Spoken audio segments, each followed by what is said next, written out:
Hello, I'm Jay, owner of Volunteer Audio in Oliver Springs, Tennessee, and I'm excited. This is the most awesome amplifier ever made for Harley. It's the new Hertz SP4.900, and now that's my opinion that it's the best, but I'm going to give you a lot of reasons why it is, and you can compare it to other amps and make sure what your opinion ends up being. But we're also going to show you on our amp dyno to back up all of these specs and show you how that it's not just numbers on a box. Hang out as we go through all of it.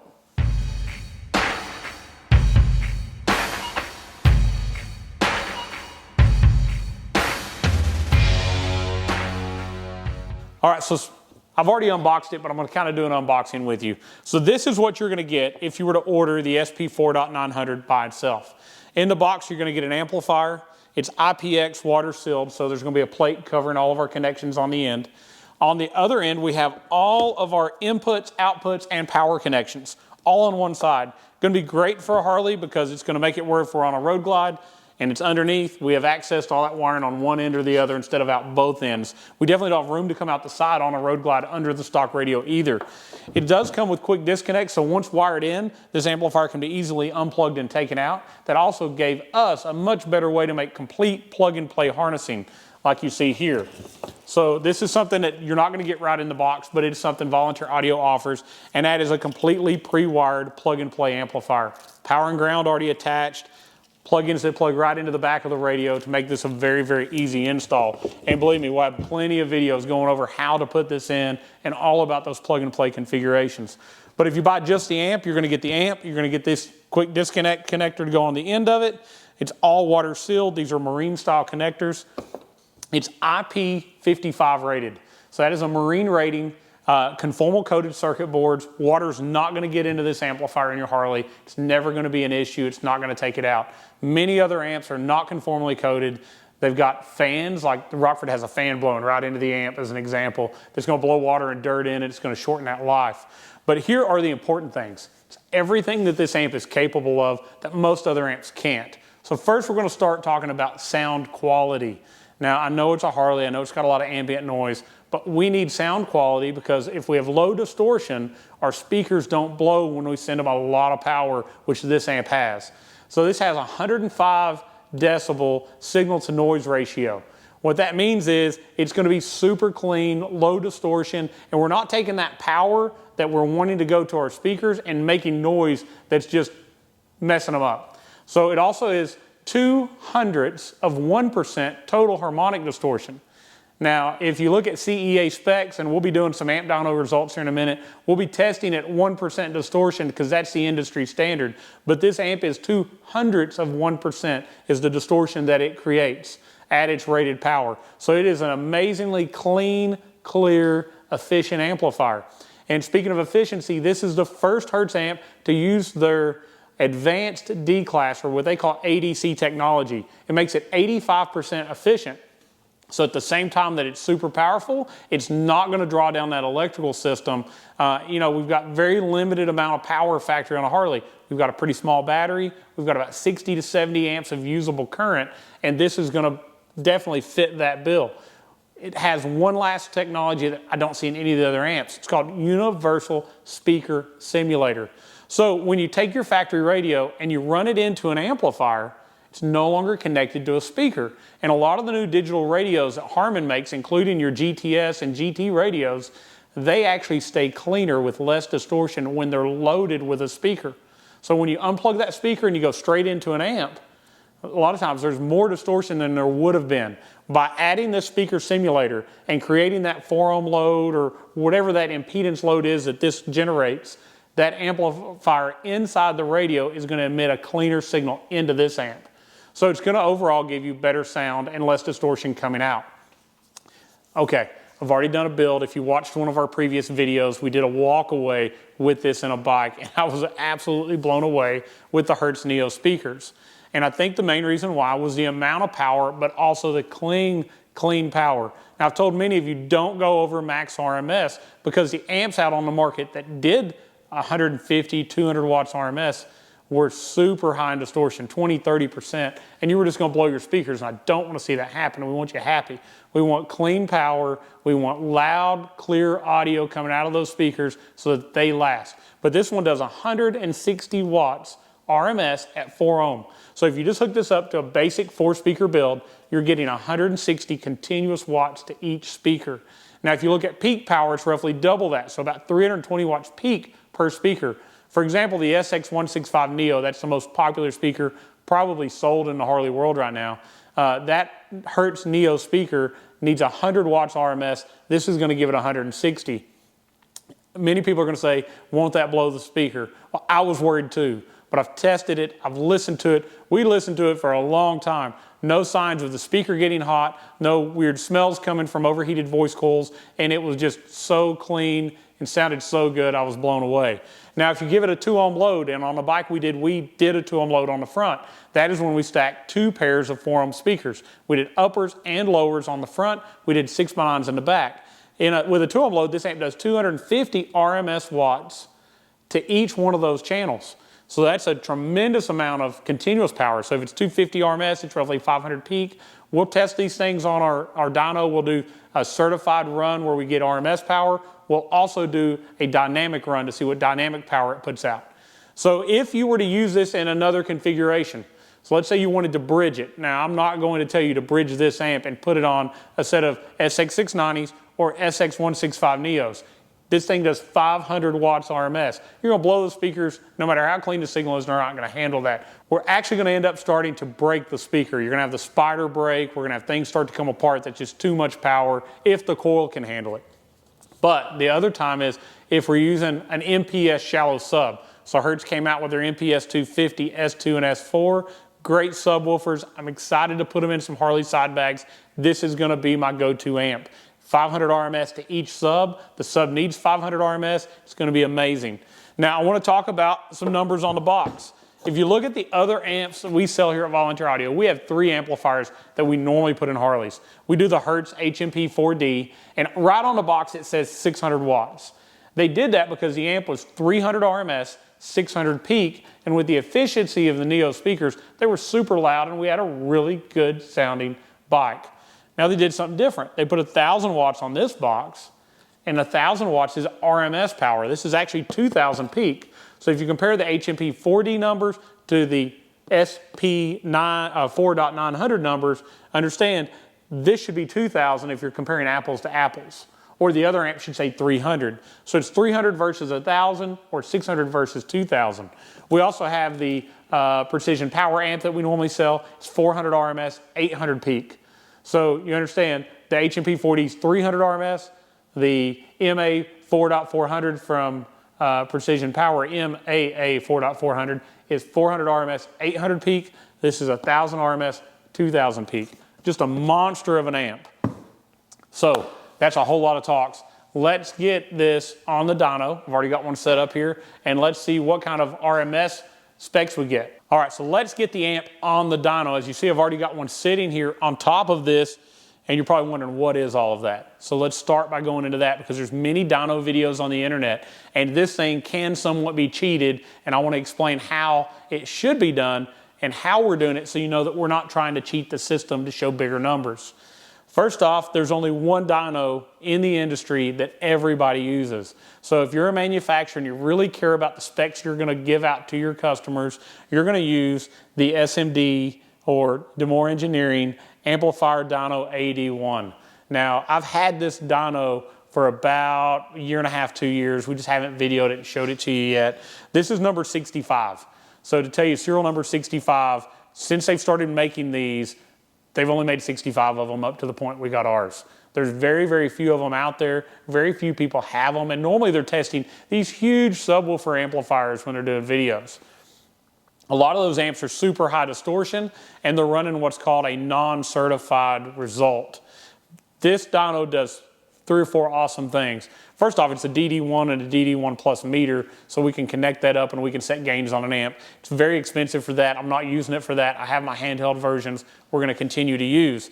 But it will do a certified, and when it says certified, that means they're going to be within CEA, Consumer Electronics Association specs. That's the industry standard. If an amplifier company really cares, they're going to use this same standard to test their amp. They're going to list that in all their literature, and they're going to put CEA compliant or CEA 2000 whatever specs. I think 2006 is a very common one to see on them. CEA spec says this amplifier is going to be tested the same way over and over with all the different amps, so we have an apples to apples comparison. It says we're going to use battery voltage no more than 14.4 volts. We're going to send it a clean input signal that's less than 1% distortion, and we're actually going to rate a less than 1% distortion reading on the output. We're sending an extremely clean signal because we're using a Kenwood Exelon head unit that we know is clean to full volume. So you're going to send it a clean signal, and you're going to give a number that's less than 1% distortion. You're going to give that number with all channels loaded. If you're doing it the way Hertz does it. The spec doesn't actually say you have to do all channels at one time, but we're going to be checking the front or the rear at the same time, so more than one channel. We're also going to be testing this with a frequency. Now, Hertz spec that they did that with full range audio.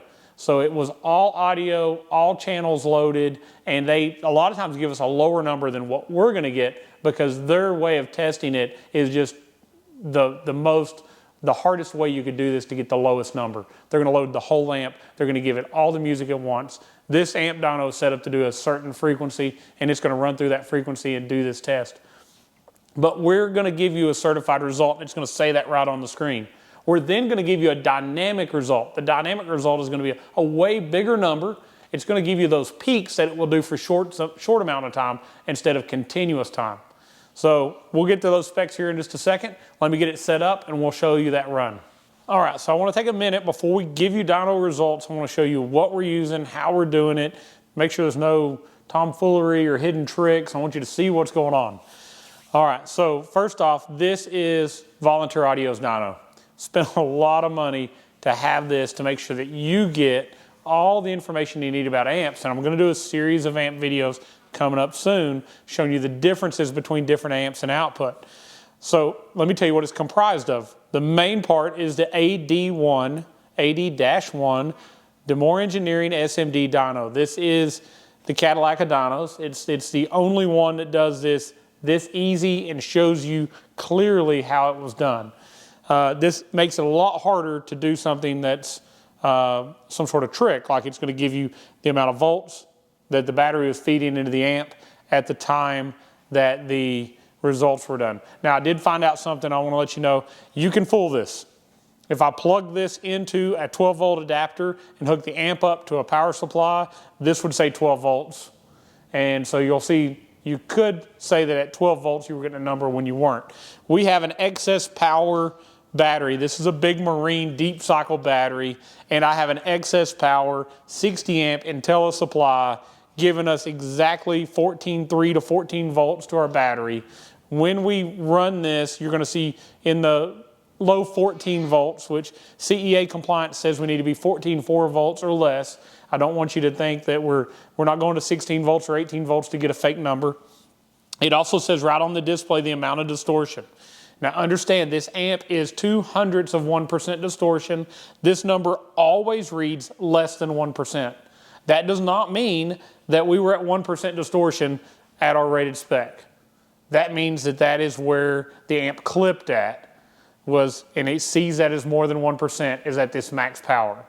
So we are going to do some RMS, not max power runs first. I'm going to use a Kenwood DMX Exelon head unit. I'm doing this because I know it's clean to full volume, so when we do our test, I can just leave it at full volume. I don't have to worry about any distortion interfering with our test. We're running the test CD from SMD is loaded onto a USB drive, plugged into this radio.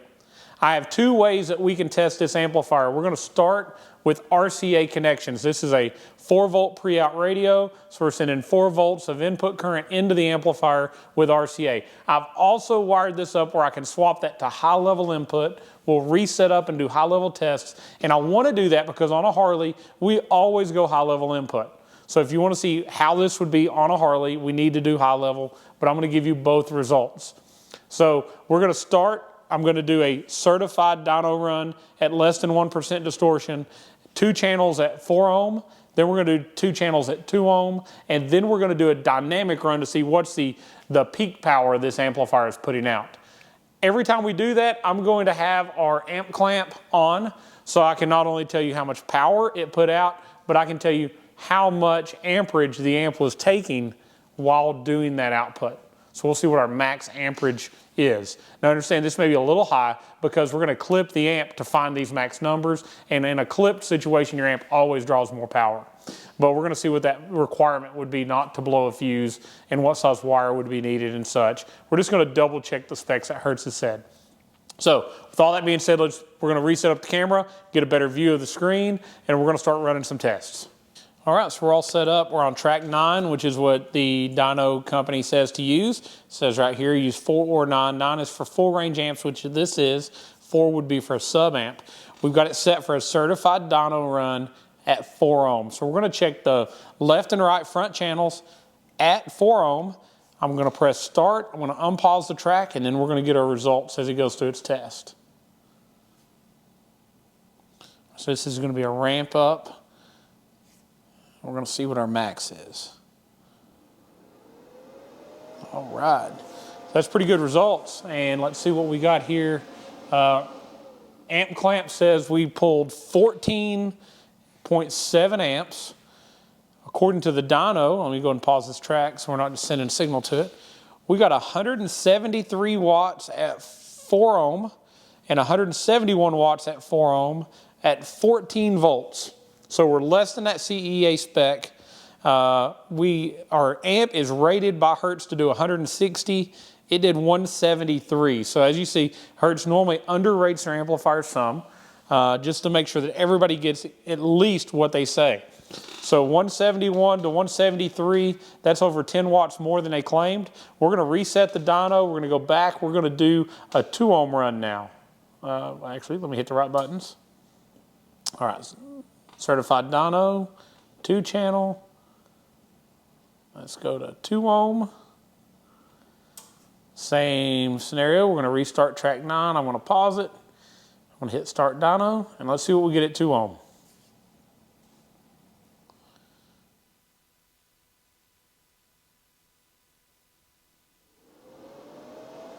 All right, that is pretty strong results. So we've been playing this a while, and we're a little under 14 volts. Now, Hertz says at 2 ohm, it's going to do 250 watts.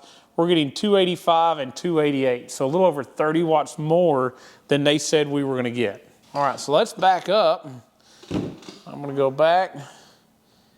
I'm going to go back some more. Let's get all the way back to the beginning. We'll go to exit. And let's do an uncertified run.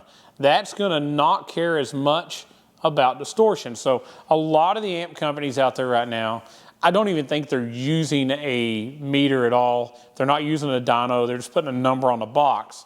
But what you'll find out for sure is they never say the terms RMS, and they never give you CEA compliance on those numbers. And a lot of the people that are doing dyno runs are doing uncertified runs. So I'm going to go ahead and do an uncertified run on this. And what that means is it's not going to care about distortion. And I just want to see if I do that, what kind of readings are we going to get? Let's go back to track 9.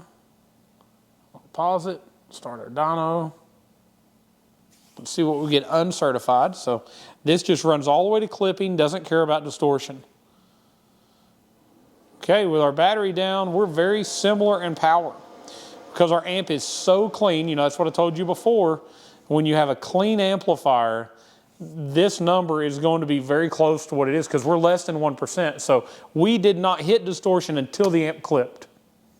So our numbers really aren't going to be different. Now, if you take an amplifier, and I want to use a particular company, Sound Digital, and there's several other Brazilian companies like DS18 and such, that their distortion is so high that if I put it on this dyno, it won't give me a result showing any kind of wattage at a certified level because they're more than 1% distortion straight out of the box. So you'd have to do uncertified on those amps to see any kind of output. We're not going to get into that too much on this amp because it's so clean. As you see, we get the same results certified or uncertified because we did not have significant distortion from the amplifier. All right, so we've done our certified run. So at 2 ohm, as you saw, we got 280 watts instead of 250. At 4 ohm, we got over 170. It's like 173 instead of 160. So what we've proven is Hertz has definitely rated this amplifier accurately. If anything, you're going to get a lot of extra power that they didn't tell you about. But at the same time, by doing the uncertified run and the certified run, what I showed you was this amp is super clean on distortion. I say 0.02%, and on this test, what we found is we get the same amount of power on either run because the amp does not distort until it clips. So our certified results and our uncertified results were the same. Dynamic power run, not really too worried about it. It's just some dynamic bursts at RMS power. It doesn't tell us anything really necessary. But this gives us the specs we need. Now, I made a big statement earlier. I said, this is one of the best amps, or I said the best amp in my opinion, for Harley, and there were several reasons. First off, IPX rating. A lot of amps are not IPX rated. This one is. Extreme efficiency. I checked our amp clamp. We did about 17 amps of current on our 4 ohm run. We pulled 26.5 amps of current on our 2 ohm run. Now, we were only loading half the amplifier because we were just checking the front 2 channels. But even if we doubled that, 52 amps of current running a 4 ohm amp at 2 ohms. We're under 60 amps of current. That is amazing. This is a tremendous amount of power. So over 1,000 RMS watts, or it would actually be closer to 1,100 RMS watts if we were doing all 4 channels together at 2 ohm for 60 amps of current. The old rule of thumb was for every 100 watts RMS, you used 10 amps of current. So a 1,000 watt amp pulled 100 amps. This is absolutely amazing how efficient it is. So size, it fits in the fairing of a street glide right above the radio where a stock boom amp would go. On a road glide, same thing, fits under the radio on a road glide bracket, behind the headlight, in the fairing, no problem. It's amazing, it fits everywhere. It does more power, true certified power, than any other amp at its size. And if you think I'm wrong, send me your amplifier that you think is more, and I will do a test like this, and I will post a video of it. On top of that, it's 0.02% distortion. Super, super low distortion. So even though we have a tremendous amount of power, we're not going to blow our speakers with it if we keep everything clean. Now, I'm going to use this, if we give you this much power, you're going to have to be responsible with it. It is enough power to blow speakers. If it's clean, it's not going to blow it. Go into your EQ and boost the bass, boost things that make it clip early, and you will blow your speakers all to pieces. So when we send it out pre-tuned from Volunteer Audio, it's going to be for a factory radio with flat EQ, with the 6-speaker 2-amp boom flash done. If you follow that, you're going to have great results and you're not going to blow things up. Take the radio, turn the bass all the way as high as it will go. The amp will clip early and you will blow up speakers. Soundstream radio, kind of same scenario. We're going to set it with the EQ flat on the Soundstream radio to where you get max power out of the radio at full volume. If you have too much bass or too much treble, turn it down. Don't try to boost the other thing. So what I mean by that is if you think I don't have enough bass, and you're going to have plenty of bass with this much power with good speakers, but if you say I want more bass, don't turn the bass up, turn the treble down. So with great power comes great responsibility. We're going to put this in your hands. We're going to put it in your Harley. You are going to be so amazed. The wow factor of this system over any other system we do, I was just blown away with the mid-bass response, the clarity and the overall volume from such a small footprint while being super efficient. And I think that total package is what makes this the best amplifier for your Harley.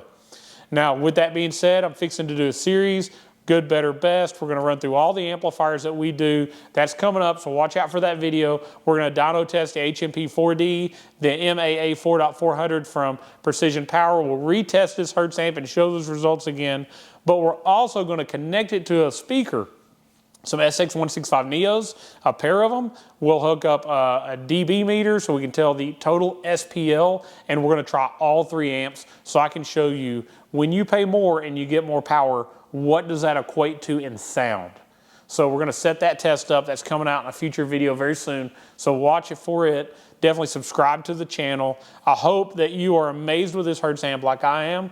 And I'll tell you right now, there's super, super low quantity of these available.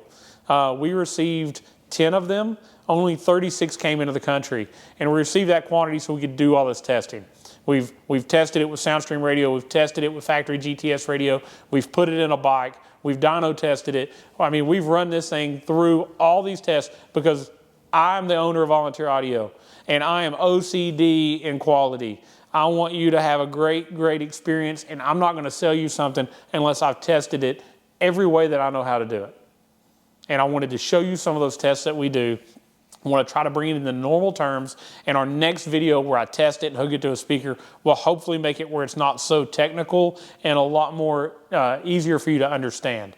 But I want you to know what you're paying for when you pay more to get the bigger amp. I think we'll do a good job of doing that. Hats off to the guys at Hertz. The engineers in Italy did an amazing job with this amplifier. It's everything we'd asked for and wanted, and I'm super excited to build so many bikes and see so many smiles as we get to let people hear them when we're done. So thank you for watching. Subscribe to the channel to see the other videos. Like this video. Comment on it if you have any questions. If there's something you think I didn't do well, or you have a question maybe I didn't explain properly, I'd love to try to get on there and straighten it out or try to help you with it. So comment there. I'll be quick to reply back. You can call us at 1-844-30-AUDIO. You can visit us at volunteeraudio.com. This amplifier will be on there shortly. We're going to offer the amplifier in a plug-and-play configuration or by itself, but we are going to have to start taking pre-orders. We know these amps will be out hopefully no later than 1st of October. We hope to have a bunch of them come in September, so probably in the next 3 to 4 weeks. And we are going to start a pre-order campaign on the website for this amplifier, so as those come in, we can get them in your hands, and you can be some of the first to be able to experience how awesome it is for yourself. So volunteeraudio.com to pre-order, 1-844-30-AUDIO to call, and if you have questions about pre-ordering, and once they're more readily available, you'll see install after install where it'll show you step-by-step how to put it in your bike. Now, if you've already bought one of the other amps in the past, HMP4D or the MAA 4.400, watch that next video to decide is it worth doing that upgrade to that bigger amplifier for you. Thank you for watching. I hope you have a blessed day. God bless you, and thank you so much.